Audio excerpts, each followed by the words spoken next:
I feel like I'm constantly treading water, never getting ahead of the problems. I used to be excited about my role, but now I'm just overwhelmed all the time. There aren't enough hours in the day. I spend all my time putting out fires, and then by the end of it, I have no time to do the things that I need to do. Any of these sound familiar to you? Yeah, I thought so. Listen, unless you are an actual firefighter, I gotta tell you that this is not what management is supposed to be about. And in fact, I would argue that even if you're a firefighter, you probably do a lot more than just that. Which is why in today's video, we're going to be talking about why so many managers find themselves firefighting all day long, the important and impactful work that you should be doing instead, and 3 practical steps that will take you from firefighting mode to proactive visionary mode so that you can start making impact as a manager. But before we go any further, let's take a hot second to define what it means to put out fires as a manager, or at least my definition of it, so that you can know whether or not this video is for you. So firefighting as a manager could look like, for example, scrambling to find a replacement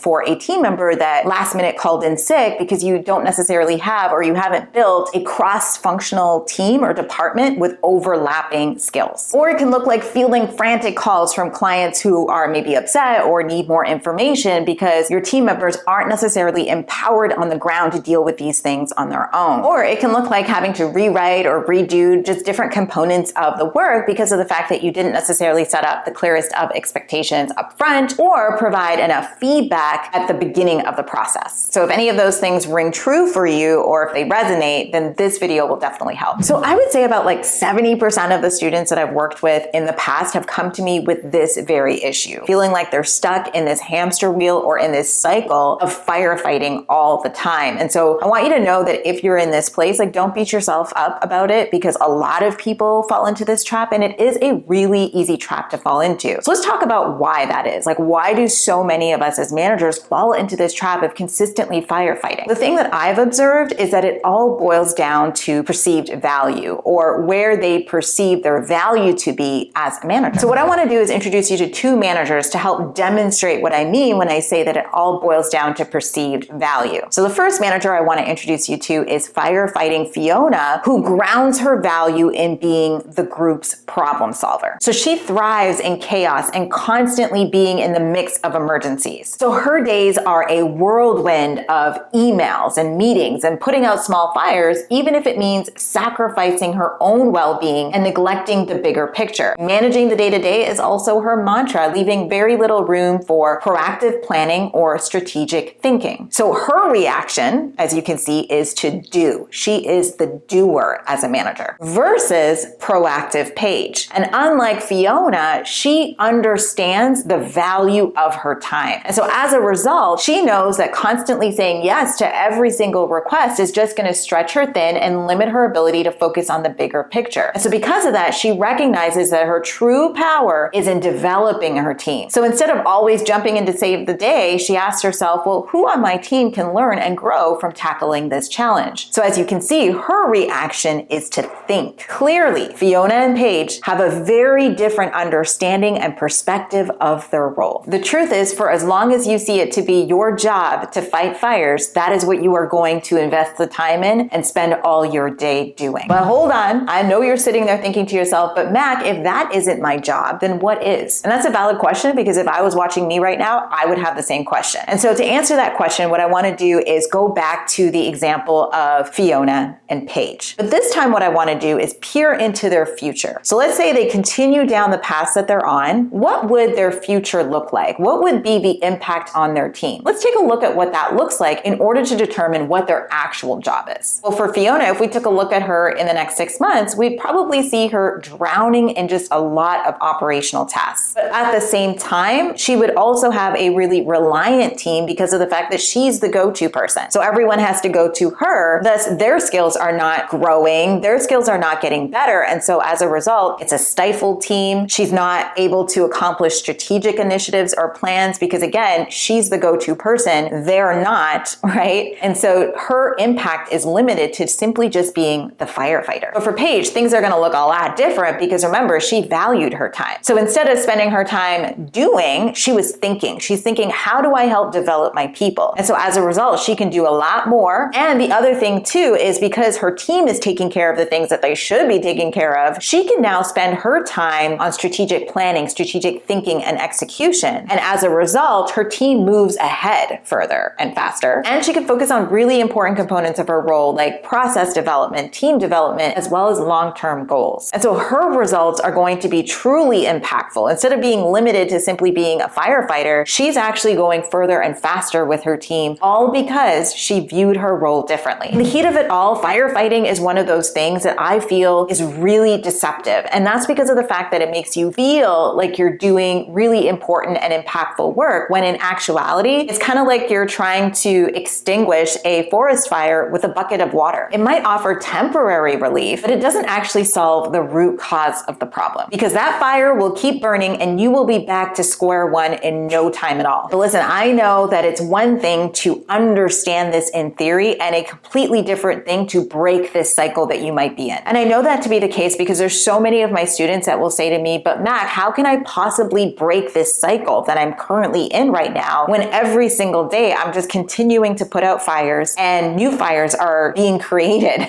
as I'm continuing to put it out? So it just feels like I can never get ahead of it. So I want you to know that I hear you, like I understand the predicament, and I've been there myself, right? Where it's like you want to do better and you want to get started, you want to break that cycle, but you just feel like you're in this never-ending place and you can't see your way out. And so that's why I want to share with you just 3 practical steps that you can take that will help you relieve some of the tension that you are currently experiencing to get out of the cycle that you're in. So let's talk about step 1. When you are lacking clarity in your role, it is so easy to get bogged down in the minutia of it all because you don't know what's most important. And so it's very easy for you to say yes to everything and firefight every single thing that comes your way. So one of the first steps you need to take is make sure that you are aligned with organizational objectives in your role. So this means scheduling a meeting with your manager to discuss the strategic goals and objectives of the entire organization, as well as to find out how your team contributes to those goals and initiatives. And when you do this, it will actually take you from being the individual firefighter on your team to being a strategic asset to the organization. Oh, and by the way, I go way deeper into this topic in my free training where I go over my 5-pillar framework, the Elevate Team Performance Framework. And so what I'm going to do is I'm going to leave the link to that training in the description box below. You can go to makitaandrews.com/training and you can get signed up for free or get registered for free because I go way into that. But for now, let's keep going. Step number 2. If you have observed that you are having to consistently rescue your team members from the mistakes that they're making in the day-to-day, then that should be a sign to you that you need to invest time into their development. So that means that you need to develop a cadence for training and coaching. And this can come in all sorts of formats, whatever you think is best for your team and for yourself, but it could be bi-weekly check-ins, or it can be actual training sessions, or even mentoring sessions. And this investment that you make into your team will be well worth it because you will be building confident and really skilled people as a result of the investment that you make. And step number 3, if you feel like you're being constantly dragged into the weeds, even when it's not necessary, then maybe your Firefighting Fiona is showing instead of your proactive page. So here's what I want you to do instead. The next time you feel the urge or the need to jump in to save the day, I want you to actually take a step back. Remember, the difference between the two was that Fiona was the doer and proactive Paige was the thinker. So instead of just jumping into do, I want you to stop and think and ask yourself, can someone on my team learn and grow as a result of tackling this challenge? Ask yourself that question the next time you're tempted to jump in. Doing this will allow you the ability to finally step back in your role and not be the firefighter, but actually have a wider impact, just like proactive Paige. Listen, my friend, whether or not you take my advice on those 3 practical steps is, of course, your choice. But I really want you to remember this one thing or take away this one thing from this video because this is really important. If you truly want to be valuable to your organization, then you must stop the firefighting. It is not helping anyone and it will come at a cost to you, whether that be physically, emotionally, or mentally. I've seen it happen to far too many people. There's something else that you should know. If you've been operating in this space of Firefighting Fiona for a really long time, then chances are your team has also gotten accustomed to this, meaning they might have developed a really unhealthy codependence on you. And so implementing some of the things that I talked about here today might be a little bit difficult unless you make some deeper shifts in what you're doing. So if you're dealing with a needy team right now, I want you to check out this video here next.